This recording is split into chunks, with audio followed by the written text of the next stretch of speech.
Pawan, you raise the bar man, hats off. पर यार पापा को तुमने सर्जिकल मास्क के गंगाधर से जो शक्तिमान बनाया ना, आज बिरयानी पक्का है। और वो लाइन ऐसी थी, हिंदू मुस्लिम दो हैं, एक मगर उनकी हाला, एक उनका मजरालय, एक है उनका प्याला, मंदिर मस्जिद बैल कहलाते, पास लाती मदद। क्या बात है, क्या बात है। इसका डीप मतलब बता दिया दिखा, इससे रिश्ता रखा है कभी न कभी। तो मजा आ रहा है आप लोगों को? अब मेरी पिछली परफॉर्मेंस के बाद देखिए आपको एक नया कलाकार मिला है, तो आई होप अब कंपटीशन अच्छा होगा। रोहित साहब तो बोलने लगे एडवांस बुकिंग लेंगे यार, एज अ फैसिलिटेटर। फैसिलिटेटर अच्छा वर्ड बोल दिया सर मैं आपके लिए। तो आगे बढ़ने के पहले मैं फिर से बोलने वाला हूँ, बहुत लोगों के नाम आने वाले हैं। त्रिपाठी साहब आप पिछले बार ऑन टूर थे, आप सुन लीजिए। ये सब कहानी भर है, बातें मनगढ़ंत, इनको सच मत मानिएगा और मेरे लिए कतई नहीं, ठीक है? पिछले बार मेरे सिविल के काम रुके थे, फाइनेंस के बिल नहीं रुकने चाहिए सर। और जस्ट इन केस आप भूल जाए तो चीफ जनरल मैनेजर साहब, मैं एसओटी सर। हाँ, तो अब मैं बात ये कहना चाहता हूं कि मेरे को लगता है ना कि फीमेल्स जो है ना सर, वो बेहतर ऑडियंस होती हैं सर। एकदम पक्ष में हूँ इसके में, और इसके लिए मेरे पास पॉइंट्स हैं, मतलब बताने के लिए कि एक्सप्रेशन वाइज ये लोग जो है अपने आप को एक्सप्रेस करने में बहुत पहले से इन लोगों के पास ये गुण रहता है। ये लोग कुछ इनको पसंद आता है तो वो लोग हंसते हैं, जोर से हंसते हैं, इनकरेज करते हैं कि यार बहुत अच्छा कर रहा है, पहुंचता है उन तक। 30 साल तक के लड़के भी एक्सप्रेसिव होते हैं, बट जैसे इमोशनल बातें होती हैं तो वो अपने तक रखते हैं कि हाँ यार इमोशनल हो रहा है। बट उसके बाद वाले जो होते हैं ना, वो ऐसे मुंह बना के रहते हैं, हम नहीं हंसते। जो पसंद भी आए तब भी क्या तो गया, सही बोल रहा है, क्या हंसना है, हंसे भी, इनकरेज भी करें। कितनी डिमांड है इसके यार, कल को दहेज मांग लेगा ये। मतलब इनको जोक अगर पसंद आए तो इनका ऐसा होता है कि जैसा कि अब तुम हंसाओगे भैया हमको। पिछले बार 12 साल पहले हंसे थे हम, फूफा जी गुजर गए थे हमारे। जब हंसते हैं कोई ना कोई निपट जाता है। मतलब मेरे को लगता है कि आशीष जैन ये बोलते हैं कि लास्ट टाइम हंसा था तो मैं SBI का सर्वर डाउन हो गया था, किसी को सैलरी नहीं मिली, लोग सब हम पे चढ़ गए थे। मतलब ये लोग ऐसे डीजे के पास जाते हैं ना शादी में कि अरे भाई कितना आ जाता है इन हैंड, बताओ। ऐसे तो नहीं चलने वाला, कल को बच्चे होंगे, परिवार होगा, बढ़ेगा, कैसे काम चलेगा बताओ? डीजे भी यार जन्म जन्म का साथ है हमारा, तुम्हारा 7 फेरों में बजाने वाला था, वो ये बजा रहा है, देख तेरे संसार की आदत क्या हो गई। तो क्या पारिवारिक जीवन रहेगा यार लोगों का?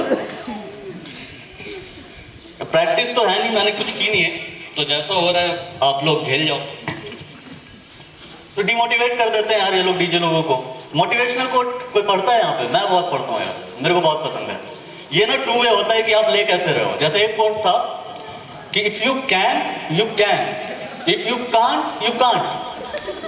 मतलब वैसे ही कुछ नहीं हो रहा था यार। एक बिल गेट्स की काफी प्रचलित है ना कि मतलब कि अगर कोई बहुत भारी काम होगा तो मैं सबसे आलसी इंसान को खोजूंगा, वो बहुत नायाब तरीका लेकर के आ जाएगा। ये लोग, ये कोट ना बिल गेट्स ने कहीं भी नहीं है, मम्मी कसम खा के कहा था, मेरे सपने में आया था। I haven't said this. तो उसका ऐसा था कि वो लोग पहचान नहीं रहे इंडिया में आलसी लोग होते कैसे। इंडिया में आलसी होते नहीं है, इंडिया में होते हैं ढीठ लोग। इनसे आप काम करा ही नहीं सकते हो यार कभी। आप इनको मोटिवेट करने जाओगे, आपका दिमाग खराब कर देंगे कि जैसा बोलोगे कि हाँ यार तुम मेहनत करो, पैसे कमाओ, अमीर बनो। लालची क्यों हो गए इतने तुम? माँ बाप ने यही सिखाया है तुमको? नस्ल ही खराब है यार इसकी। तो मैं बोला नहीं, वो बिल गेट्स बोला, तभी तो बीवी छोड़ के भागी है उसको। बिल गेट्स भी सोच रहा है यार क्यों गालियां पड़ रही है मेरे को ऐसे।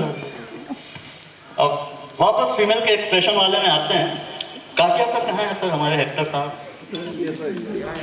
काटिया सर वैसे वेरी जेंटलमैन यार, इनको आप कभी गुस्से में नहीं देखोगे, लेकिन एक बार मैंने इनको भावनाओं में बहते हुए सुना था।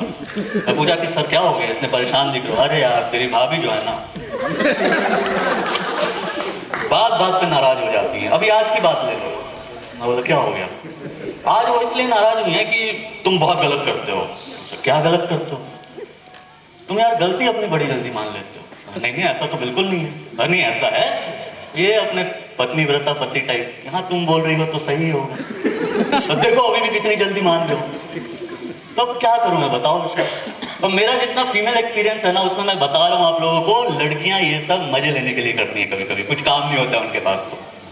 तो मैं उनको बोला कि सर एक काम करना, घर जाना आज और जाते ही दरवाजा जोर से पटक देना। भाभी तो वैसे ही गुस्सा है, वो सोचेंगे कि अब क्या परेशानी आ गई यार इस भोले भाले इंसान को जो मुझसे ज्यादा परेशान कर रही है। तो सही बता रहा हूँ सर, ये मस्ती लेने के लिए करती हैं। अभी ना भुवन बम, आप लोग जानते हो, यूट्यूबर है काफी नामी, उसने इंस्टाग्राम पर सर अपनी एक फोटो डाली थी मास्क लगा करके बकरी के साथ ऐसे। उसने उसका कैप्शन था कि आजकल सिर्फ जानवर और मूर्ख इंसान मास्क नहीं पहन रहे, वो लिखा हुआ था। सोशल मैसेज कितना अच्छा है सर। उस पर भाभी का कमेंट क्या था सब पता है आपको? प्यारी थी या टेस्टी। कई बार ये झूठ है, मेरे पास प्रूफ है, I have screenshot of that. अब राव साहब आपके लिए भी पंचेस थे, लेकिन लग रहा है कल पवन ने काफी कर लिया है आपका, तो फिर भी पूर्णी साहब आते हैं मेरे पास, बोलते हैं विशाल आप इतनी जल्दी कैसे शेप में आ जाते हो, अपने आप को कैसे ले आते हो? मैं वर्कआउट तो करता हूँ आपसे ज्यादा रेगुलर हूँ, फिर मेरा क्यों कम नहीं होता? मैं सोचा हाँ यार ये बात तो है। फिर एक दिन पवन मैम के हाथ की बनी बिरयानी ले आया, वो 2-2.5 लोगों के हिसाब की थी। मैं खाना खा चुका था, लेकिन मजाल है कि एक दाना भी छूटा हो। मैम क्या बनाती हैं यार, मतलब आई मीन खाना क्या बनाती हैं यार, दैट मीन। तो मैं बोला सर कि खाने का इनपुट अगर आप ऐसा 3 बार दोगे और वर्कआउट का आउटपुट 1 बार दोगे तो नहीं होगा। आपको लाखन साहब जैसा खाने का इनपुट 1 बार और वर्कआउट का आउटपुट पूरे दिन भर देना होगा, तब जाके ऐसा छरारा बदन निकल के आता है। मैम आपको मैं बता रहा हूँ, आपको इनका वेट कम कराना है तो बिरयानी को लौकी, तुरई, टिंडे इनसे रिप्लेस करो। उनके हिस्से की बिरयानी के कैलोरीज के लिए मैं हूं यहाँ पे, आप उसकी चिंता मत करो। एक बार मधुर ग्रोवर मिला मेरे को ट्रेन में, सामने एक लड़की बैठी हुई थी, तो अब हुआ कि चलो इम्प्रेस कौन कर पाएगा इसको, तो मैं बोला जूनियर है यार तू ट्राई कर ले पहले। तो he was like this, may I have the single owner double pleasure triple satisfaction of being your grand gracious boyfriend please. ये तो गलत हो गया यार। फिर बोला सर आपकी बारी। मैं बोला यार अब मैं बिहारी आदमी यार हिंदी वाला मैं क्या करूँ। मैं बोला ठीक है, पोएम में है वो बता देता हूँ आप लोगों को।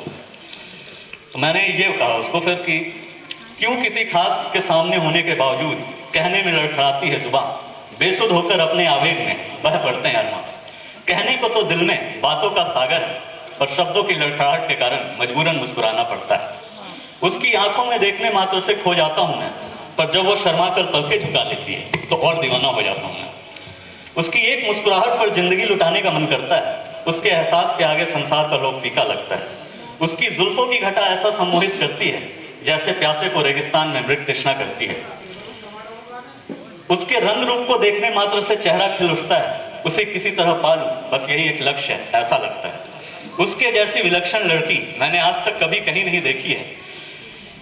बस इतना यकीन है पिछले जन्म में अपने कविता की कसम, इस जन्म का तो पता नहीं पर अगले जन्म में वो मेरी है। काश मैं उसे पढ़ा पाता अपनी भावनाएं जो मैंने इस कागज पर कुरेदी है, तब शायद उसे ज्ञात होता कि मेरा दिल कितना सच्चा और दुनिया कितनी फरेबी है।